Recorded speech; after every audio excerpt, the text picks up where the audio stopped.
few people along the way have been asking us about what kind of style of whiskey or what kind of style of production we're going to be working on for the new Struie Distillery. So you'll know what we do already at Dornick, where it's extra long fermentations, only heritage varieties of barley from the 1960s and earlier. We don't use distiller's yeast, we just use brewing strains of yeast, either in-house propagated or bent yeast from local breweries, combined with slow distillations, extra long fermentations, and manual cut points. There's a lot more to it, but that's the kind of gist. The whole idea is reverse engineering of older styles of whiskies from the 1960s and earlier. And that's been going pretty good in terms of the flavours we achieve, both the high level of complexity, pushing up the fruity esters, the texture and mouthfeel, which is super important to coat the mouth, extend the finish, and act as a carrier for all the extra flavours you achieve. Now, Dornick is very expensive to make in terms of the materials. The barley, for example, is significantly more expensive than modern malting varieties, and that achieves a lower yield. Then the use of brewing strains of yeast drops the yield again. And then there's also lost opportunity cost of all the alcohol that you didn't make.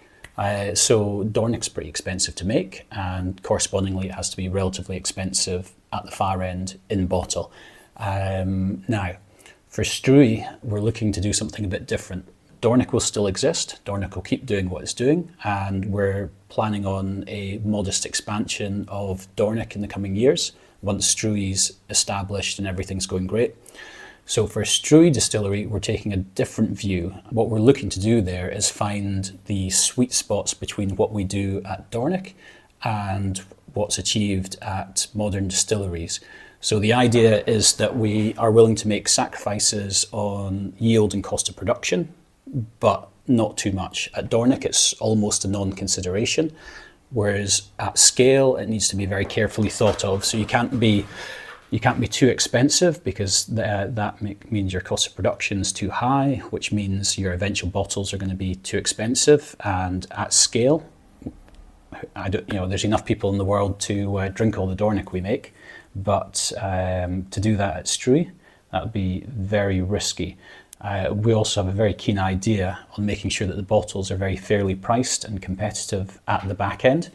So to achieve that, we've been running experiments to sweet spot between modern production and Dornick style production, where the yield's a bit lower than standard, but perfectly acceptable. The cost of production's a bit higher than standard, but perfectly acceptable. And those kind of sweet spots of flavour to price ratio are achieved, bringing in enough texture to act as a carrier for flavours, pushing up the esters. And it's been working pretty well so far on the experimental phase. That combined with a number of periods of production over the course of the year to lay down different styles of whiskey. Purpose for that is a little bit like what happens in some of the Japanese distilleries, where they don't have that history of intercompany trading for different styles for blending purposes, where each distillery tends to make a basket of styles in-house for internal blending, or like your Caribbean rum distilleries, where they make multiple marks for internal blending purposes. So we're looking to make a spread of different styles to act as components for fine-tuning eventual releases out the back end. So we've got kind of a long list of styles we wish to attempt, and that's been very much informed by our experience over the last few years in blending with the likes of our SRV5, Sutherland Blended Malt, North Highland Blended Malt. So as we've gained more confidence and skill in blending, we see the real value of having that flexibility within your stock to be able to fine tune your eventual liquid. So of course we'll be doing some production which has narrower cuts, which will be looking to be more acceptable at a younger age. We'll have some stuff with wider cuts for longer term maturation, or possibly pulling back into a younger blend. We'll be having some where we'll be pushing the esters to the extreme. We've actually found Dornick is an amazing blending component by itself.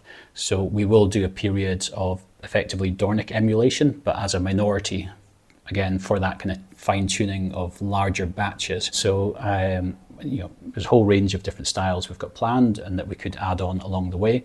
And the whole idea is to give us flexibility for fine tuning at the back end. We are working on a kind of a core recipe that will make up the majority of the year's production, but that'll be a little bit of an evolutionary process, as we may find that a certain style, core style, works better with more of a certain proportion. We would look to bring more of that into our core production. So as with anything we do, it's not simple, but it's something that's going to be very flexible, allow us to fine tune. And it's super important to have that ability to make sure that when you come out with your first release, your second release, it needs to be hyper strong.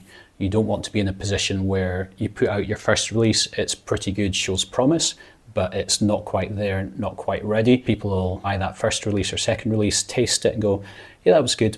I'll give it another 5 years and come back to them because it doesn't quite seem ready. So we need to make sure we stack everything in our favor so that when we do have mature liquid to market, it's exceptionally strong and we've got all the options to make that possible.